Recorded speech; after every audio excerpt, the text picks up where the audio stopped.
Today we're talking to Ian Allinson after the Saints have completed the great escape, as it's been called, through the last few weeks. The performance didn't matter, Ian, just the result, but 4-0, we'll take that. Yeah, it was always going to be, in terms of how we approached the game, that we needed to...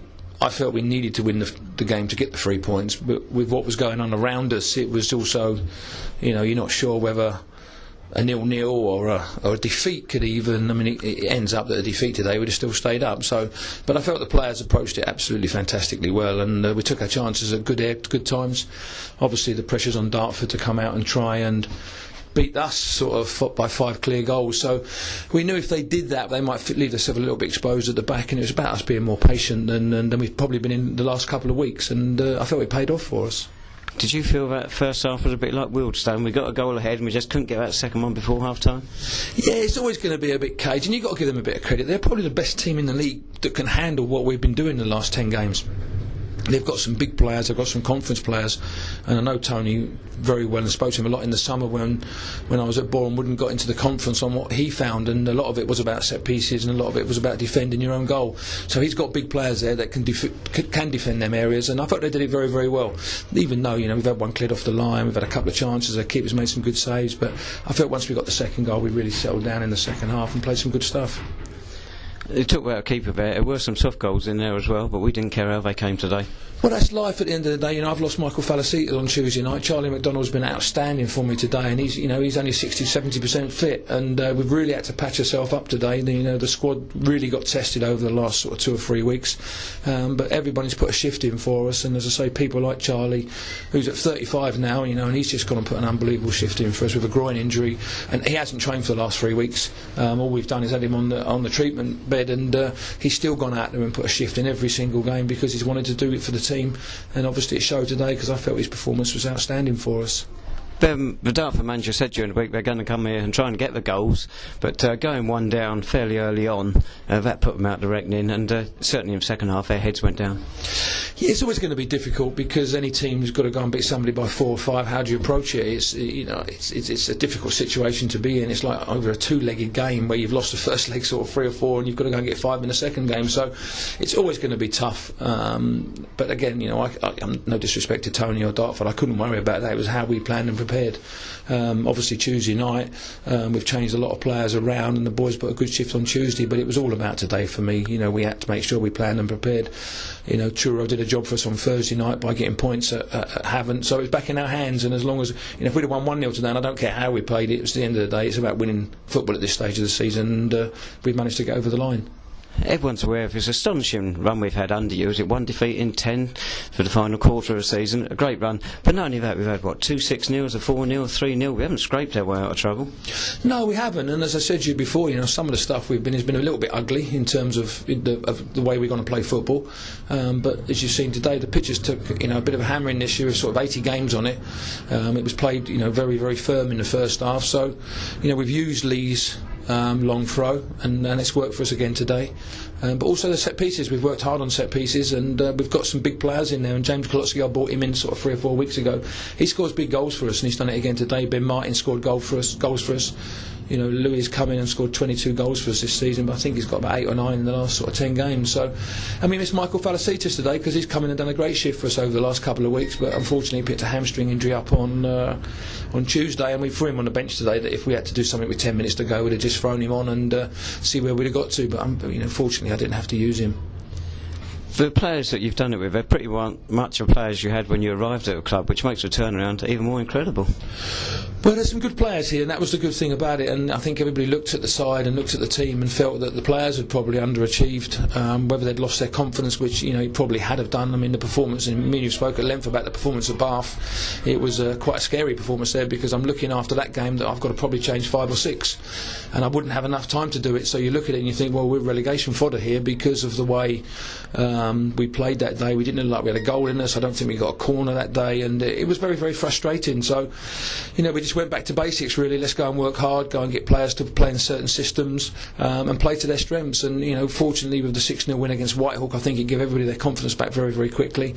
And it's just about getting players to go and play to their strengths and making them feel that they're playing very, very well. And when they're doing well, they get the praise, and when they're not doing well, then they get told that they've got to improve in areas, and they've done that. People now know that they have to turn up for training. There was just lots of little things that wasn't quite right.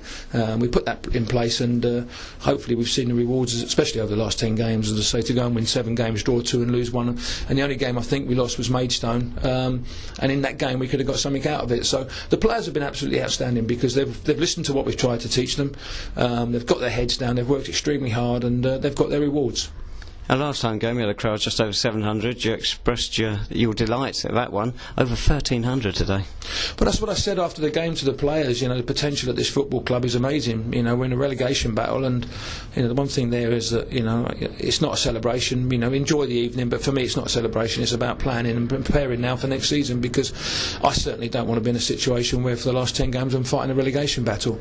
It's a lot easier at the top, and once you get there, it's easier to stay there, because teams become a little bit frightened of you. But we've seen with the crowd today, 1,300 people turned up for a relegation battle in terms of out on our side of it, and they've been absolutely magnificent. So the potential's here. We can get the crowds in. We've got to go and get a side now that the crowd are going to be proud of, that we can get into the top half of the division, and if you get there, then you start pressing for playoff positions, and if we can do that, I'm sure the crowd can grow even more.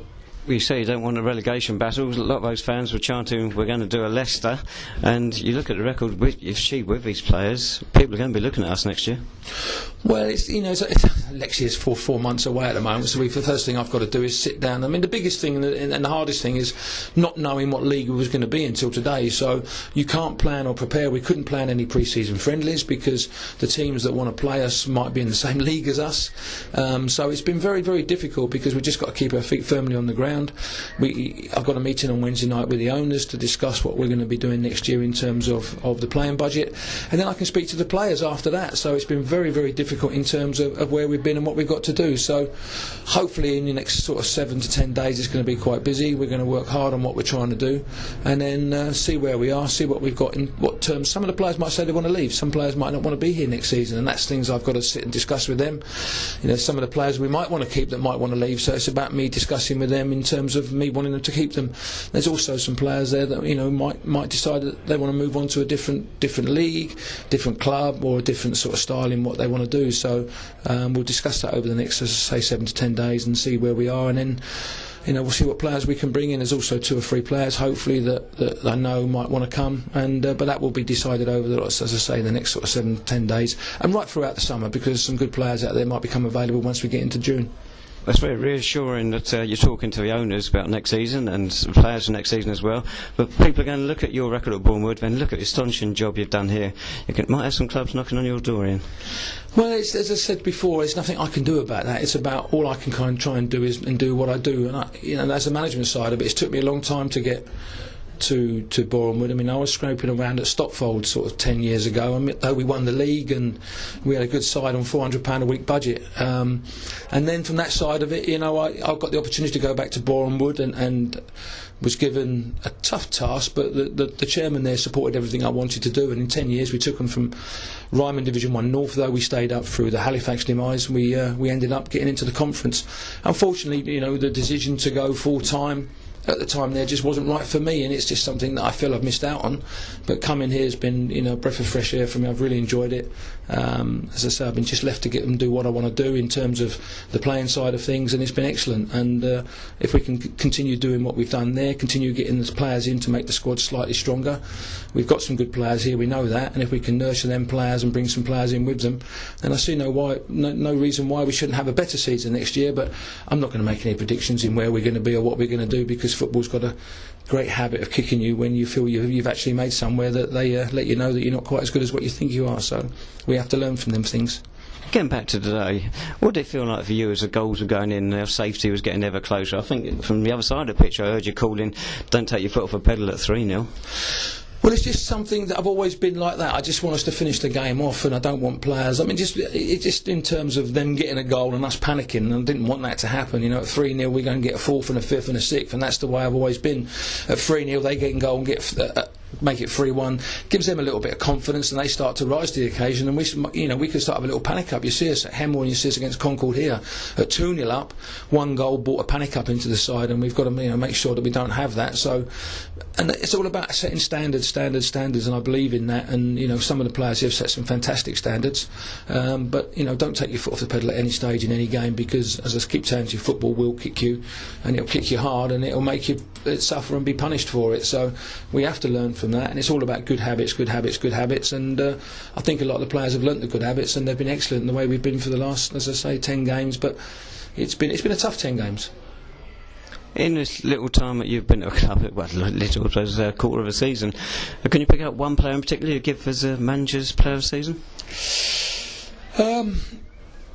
I suppose it's difficult. I think I could probably pick out 11 really. I think Harry Anderson, to come in from Peterborough and put the shift in like he has been outstanding for a young 19-year-old to come in and do what he's done for us. He gave us some good shape down the right hand side. He allowed us to play 4-4-2. So he's been great for us, for a young boy to come in and put a shift in like that. I think Louis' goals have been important. Michael Falasita's goals have been important. Charlie McDonald's put a tremendous shift in and never probably scored the amount of goals that his work rate put in for us. Ben Martin had obviously had a problem. We had to deal with that at the time, but he's come back and been outstanding. Even little Scotty Thomas, we decided to take him out of midfield, put him right back, but he hasn't put a foot wrong. He's been brilliant for us. Eddie Ashodi, we've played him right back, we've played him centre half. We was even thinking of putting him up front today if we needed to, with 15 minutes to go. And Joe Welch, who had a poor time when I first came in, he was probably at fault for 3 or 4 goals, and he's come back on. I think he's kept sort of 5 or 6 clean sheets now, and his performances have improved as the season's gone on. So it'd probably be wrong for me to pick one person out. I think as a team collectively, everybody, I've missed out people like Sam Corcoran there and Lee Chappell, who have done a fantastic job for us in midfield. They've not stopped working, and so it would be wrong for me to say pick out one person. I think we've probably, as a team side of it, has been absolutely outstanding, and every single one of them players has put a great shift in for the club today. Of course, as we stand here, Ian, Eureka beer.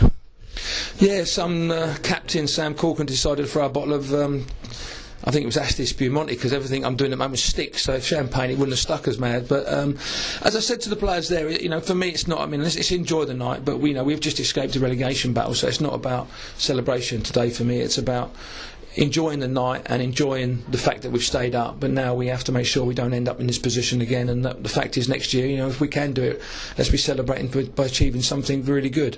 And trust me, I was there last year, and it's a fantastic day, fantastic weekend, and a fantastic summer, until you end up going to places like Lincoln and Wrexham and getting beat every week. So, but it's a more enjoyable side of it than sitting in a relegation battle. But as I said to the players, enjoy tonight, but it's not a celebration for me. It's about enjoying the fact is that we've stayed up. Thanks so much, Ian. You've done a fantastic job for the club, and you've been an absolute joy to interview as well. Thank you very much. I've enjoyed it.